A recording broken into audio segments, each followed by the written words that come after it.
Yo, we're popping right back into another video. It's been a good minute. Hopefully everything goes smooth with this first recording back. And the topic of today's video: understanding your calling in detail. We all feel as if there's a calling for us, and not all calls are related directly to Jesus. Every job is a ministry in its own way. But this video is very centered around if you're the Christian who is planning on being in a speaking ministry or a worship ministry.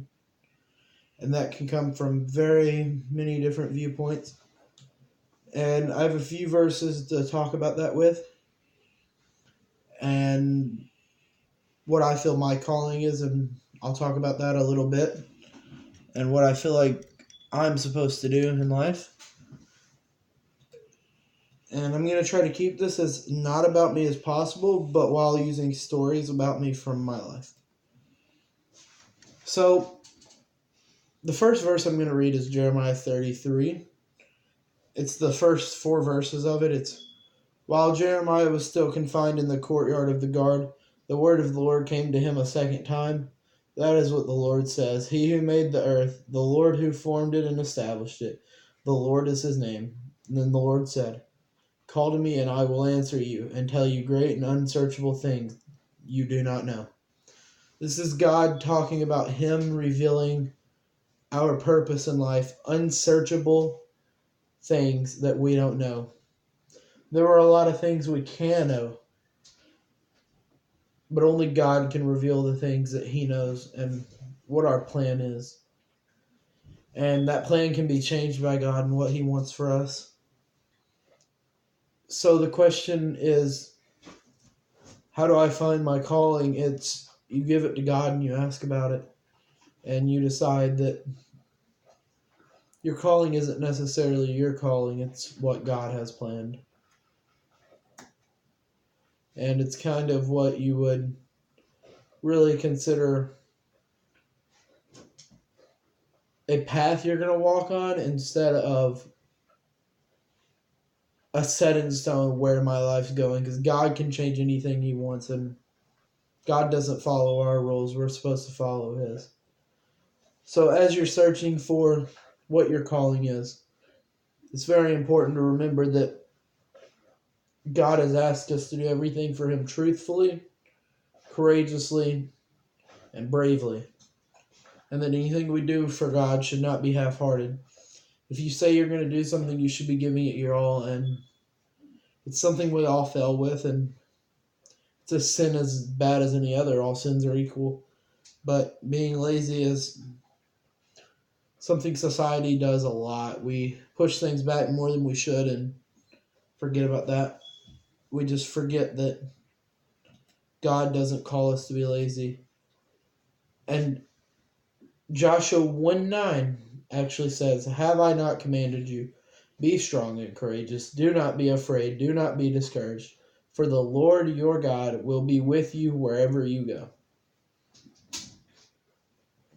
This is God telling us how to live our lives. We're not to be lazy.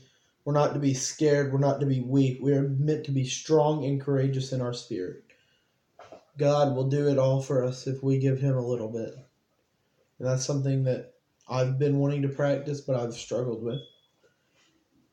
And a lot of people come to this conclusion that maybe their purpose isn't what they originally thought it was going to be, and they stop pursuing it.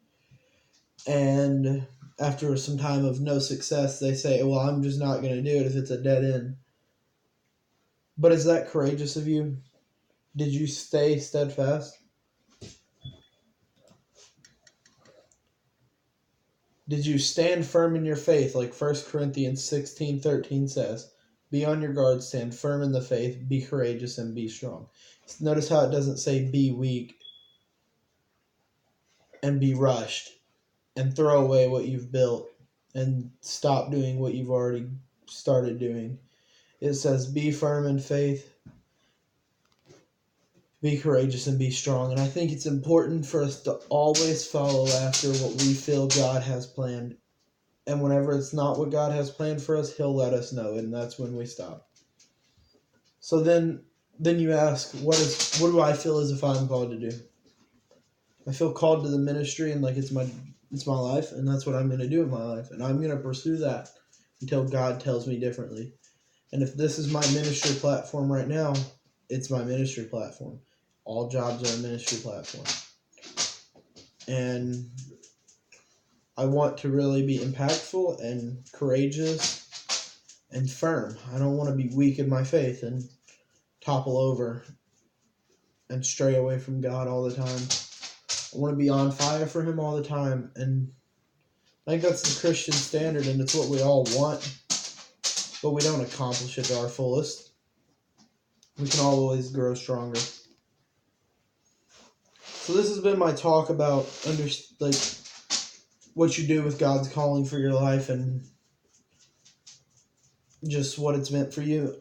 If you learned anything or this changed something about you today and helped you understand something, I'm just encouraging you to like and subscribe, because there's more content like this coming soon, and there'll be plenty more videos.